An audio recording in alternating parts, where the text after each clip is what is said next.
What if the biggest clue to your family's past isn't locked inside a museum behind glass, but hiding inside your own surname, the village your ancestors came from, or even the way your grandparents spoke?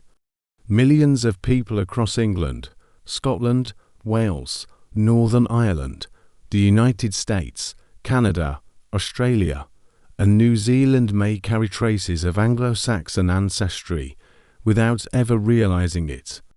The clues are often hiding in plain sight, woven into the everyday words we still use, the places we still call home, and the names we still pass down to our children.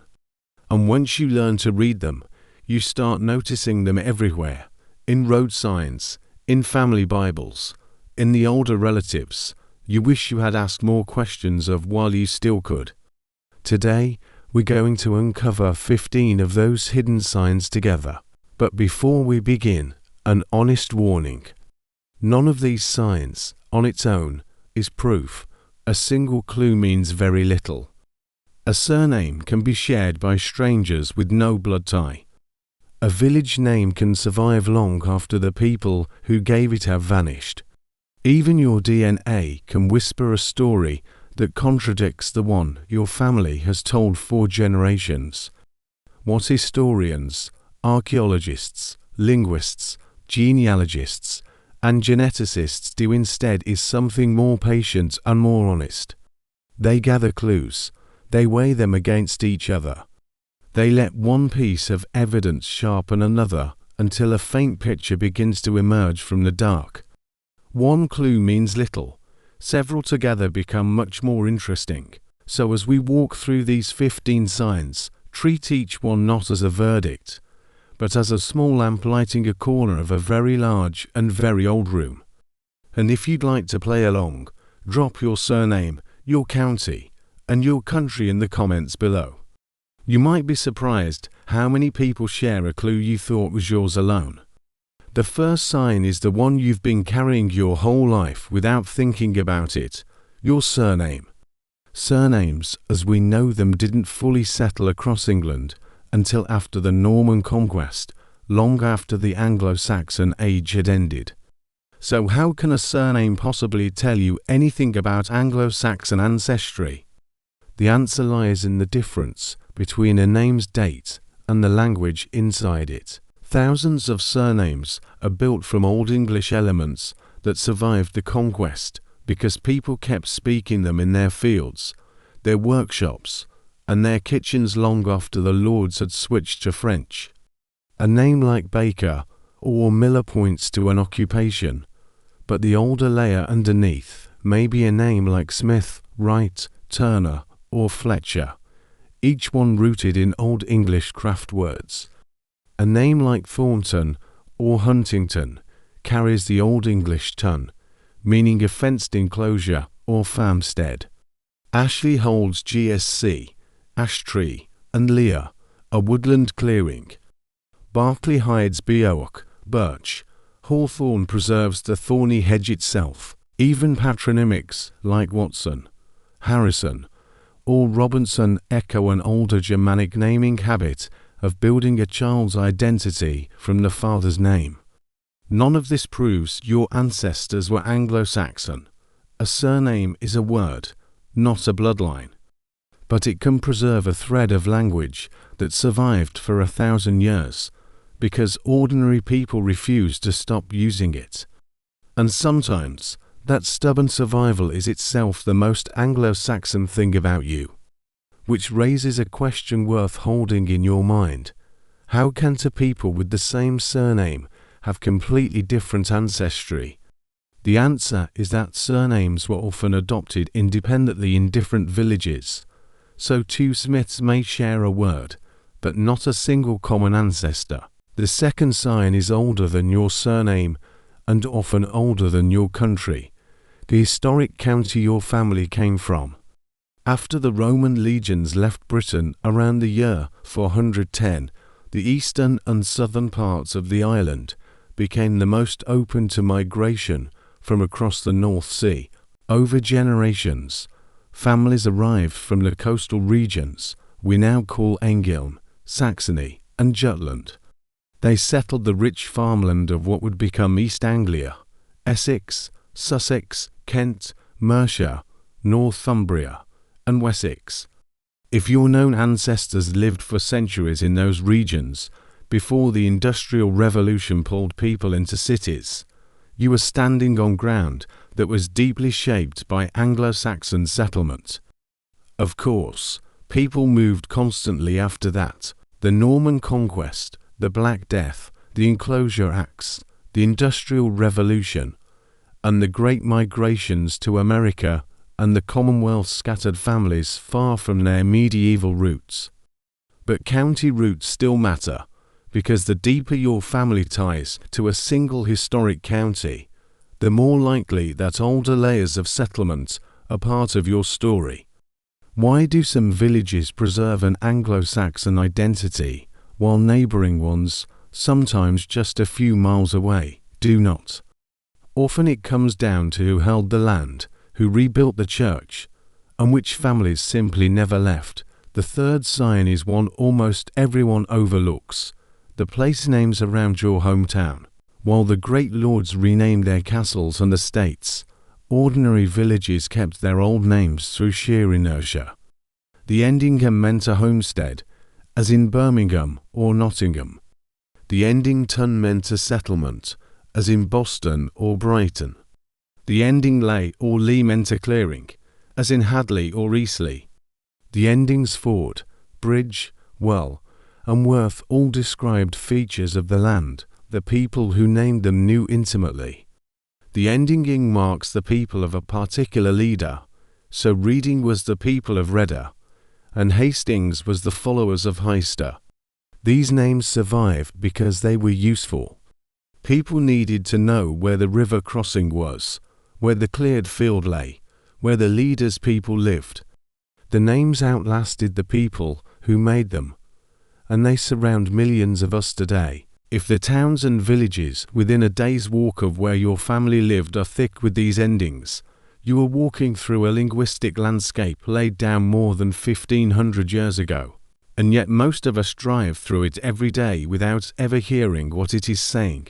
The fourth sign is built of stone and still standing, the ancient parish church. Many English parish churches sit on sites that were sacred long before the Normans arrived. Sometimes the churchyard itself is older than the building within it, a burial ground that may have begun in the Anglo-Saxon age and simply never stopped being used. Look for a narrow Saxon doorways, long and short coins at the corners, triangular-headed windows, or a church mentioned in the Domesday Book already ancient. These features are rare, and most parish churches were rebuilt in later centuries, so the building you see may be Norman, Gothic, or Victorian. But the ground beneath it, and the community that gathered there, may trace a thread back through the centuries that you can walk today. Which clue surprises professional genealogists most? Many will tell you it is the churchyard.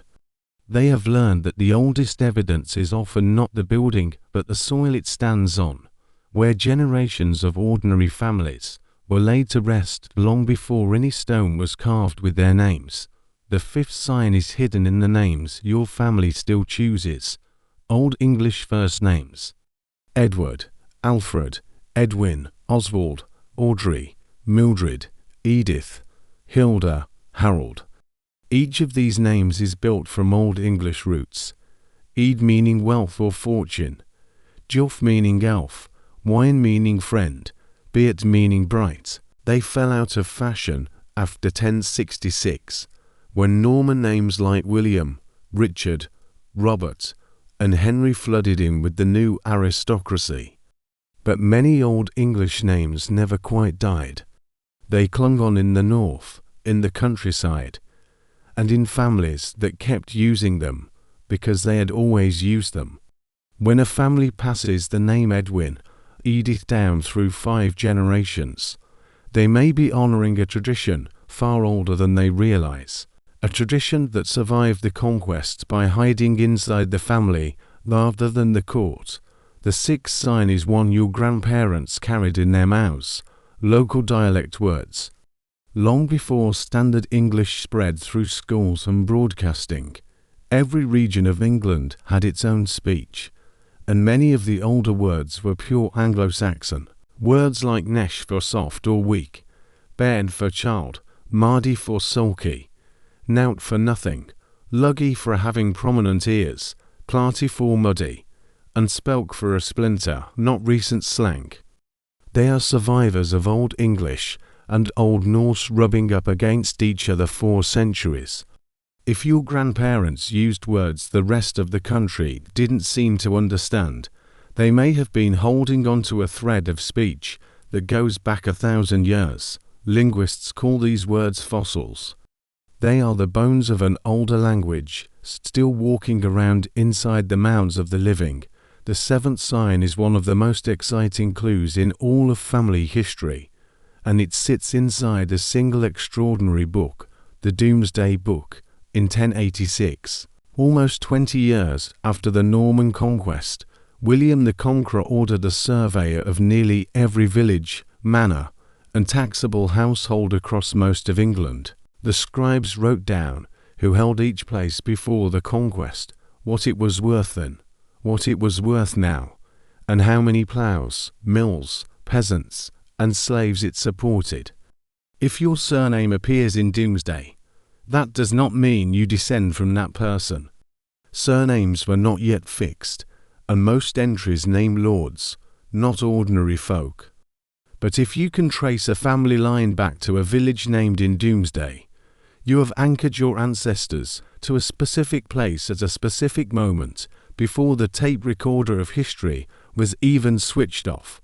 You are looking at the same fields they worked, recorded by a scribe who never imagined that 900 years later someone would be searching for his pages for a name that might be theirs. The eighth sign is the one everyone wants to talk about, and the one that needs the most careful handling.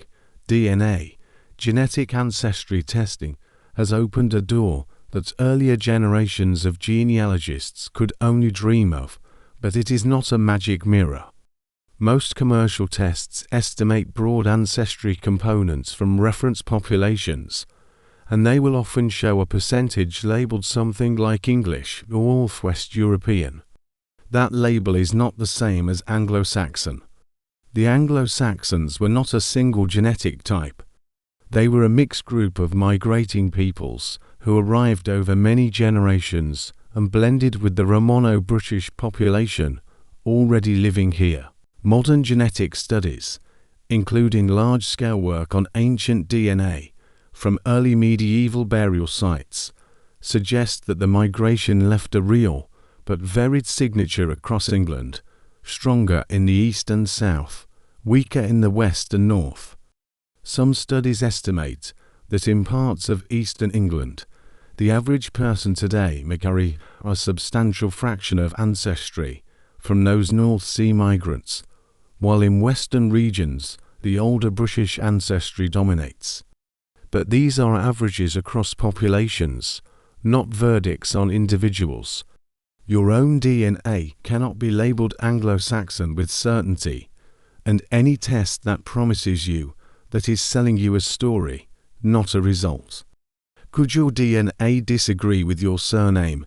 Yes, and often it does. A surname follows one line, the paternal line, while your genome is woven from hundreds of ancestors whose names are long forgotten. What DNA can do is add one more lamp to the room. When your genetic communities overlap with your county roots, your surname's linguistic roots, and your family's traditional first names, you have something much more interesting than any one of those clues alone. The ninth sign is written into the shape of the land itself, settlement geography. Anglo-Saxon settlement left recognizable fingerprints in the countryside. Dispersed farmsteads with small hamlets, common fields, and wandering lanes often point to early medieval origins. Woodland place names ending in lay cluster along the edges of older forests, where settlers were carving new farmland out of the wild.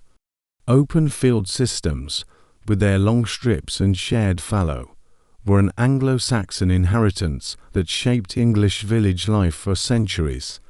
If you can find your family's village on an old map and see that it sits inside a pattern of small hamlets, ancient commons, and lanes that follow the contours rather than cutting straight across them, you may be looking at a landscape first laid out by people who lived there long before the Norman surveyors came to count it. Which clue almost everyone overlooks. This one. We are trained to look for records and names, and we forget that the fields themselves are a record written in hedgerows and tracks instead of ink. The 10th sign rises out of the soil itself. Archaeological discoveries. Every year, metal detectorists and archaeologists pull new evidence from the English earth. Early medieval brooches, buckles, spearheads, silver pennies, and cremation urns. The Staffordshire hoard alone, the largest cache of Anglo-Saxon gold ever found, contained over 3,500 pieces of warrior gear and craftsmanship, buried in a field for more than 1,000 years. Discoveries like this don't prove your personal ancestry, of course, but they confirm that the world your ancestors may have walked through was real, vivid, and far more sophisticated than the old stereotypes of mud and wood villages would suggest. If a major early medieval site has been found within a few miles of your family's homeland, the people who made those objects were your ancestors' neighbors, and possibly your ancestors themselves. The dead have a way of refusing to stay quiet when the plough turns the soil, and every few years, a single shovelful rewrites a little of what we thought we knew, reminding us that the people of early medieval England were not figures in a book, but men and women who fastened their cloaks, weighed their silver, and buried their dead with care. The 11th sign sits in archives that most people never visit, medieval land records. The charters, wills, manorial rolls, and tax records that survive from the 12th century onwards can sometimes carry a family's name back further than any parish register. A manor might record the same surname, holding land across 3 or 4 generations, paying rents, owing service, witnessing charters. Sometimes a name can be followed through the medieval centuries into the Tudor era. When parish registers finally begin, these records are patchy. They survive for some places and not others, named the wealthy more often than the poor, and were written in Latin by clerks who spelled names however they liked. But when they do survive, they are the longest ladder a genealogist can climb, rung by rung, into the deep past. The 12th sign is the boldest and the most often misunderstood. Ancient kingdoms. The Anglo-Saxons did not arrive as a single people.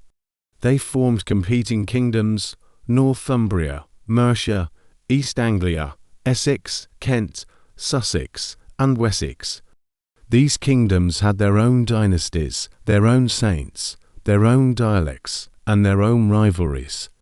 The great kingdom of Northumbria produced scholars like Bede, who wrote the first history of the English people, while Mercia dominated the Midlands and Wessex eventually united England under one king. If your family roots run deep in one of these old heartlands, you are inheriting not just a place, but a regional identity that was forged in the fires of the early medieval centuries. A family from the Kentish coast and the family from the Northumbrian hills may both be called English, but they may carry echoes of two very different early medieval worlds. Historians still argue about how much these kingdoms were political constructions and how much they were genuine cultural families, and the honest answer is that they were probably both. The 13th sign is the most fluid of all migration patterns. The story did not end in 1066. Over the centuries that followed, Anglo-Saxon descendants poured into the growing towns, sailed to the colonies, and crossed the Atlantic. In the 17th century, they sailed to New England and Virginia. In the 18th and 19th centuries, They filled the factories of Lancashire and the mines of Wales, then boarded ships to Canada, Australia, and New Zealand. Many people alive today who have never set foot in England may still carry names, speech patterns, and family traditions that cross the ocean with their ancestors. A family in Ohio carrying the surname Huntington, or a family in Ontario that still bakes a bread their grandmother called clapbread, may be holding the far end of a thread that runs all the way back to a Northumbrian farmstead. The migration was not a single wave, but a long, slow tide that has never truly stopped. The 14th sign is the softest and the most easily dismissed: family traditions and oral history. A grandparent's claim that the family came from the old country, or that there were once Saxon ancestors, may sound like fantasy, but oral history often carries a small kernel of real memory inside layers of storytelling.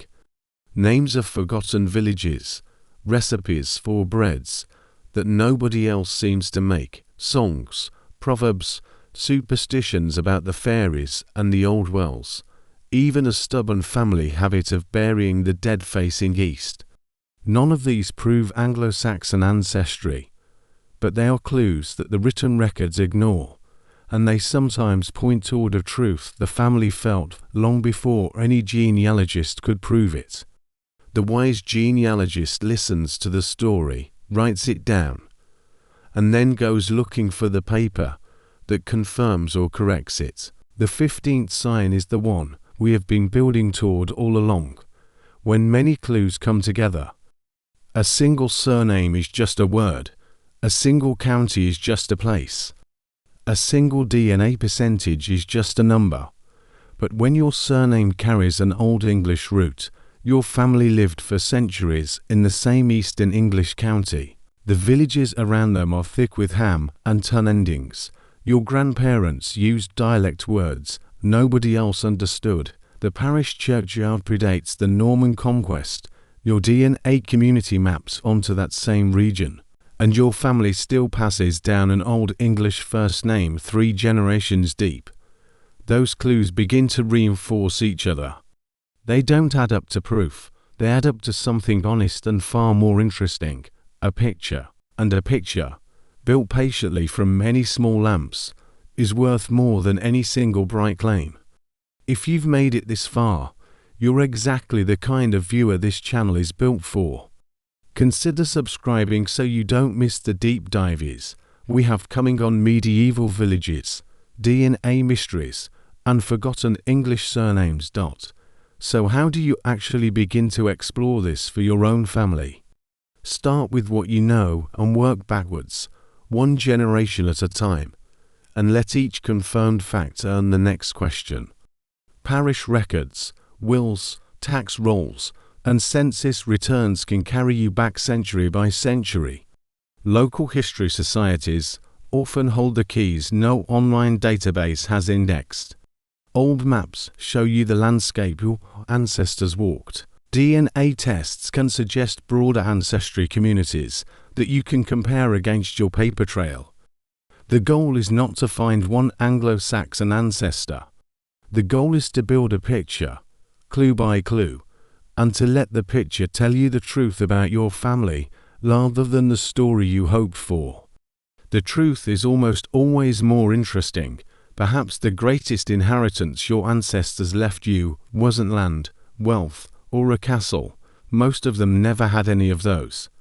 Perhaps it was a name, a place, a language, a story, a way of describing the world that survived plagues and conquests and ocean crossings, because ordinary people kept using it, kept teaching it to their children, and kept calling the fields and rivers around them by the names their own grandparents had used. If today's clues encourage you to begin exploring your own family history, then those voices from more than 1,000 years ago are still being heard. So tell us in the comments your surname, your county, and which of these 15 signs surprised you most.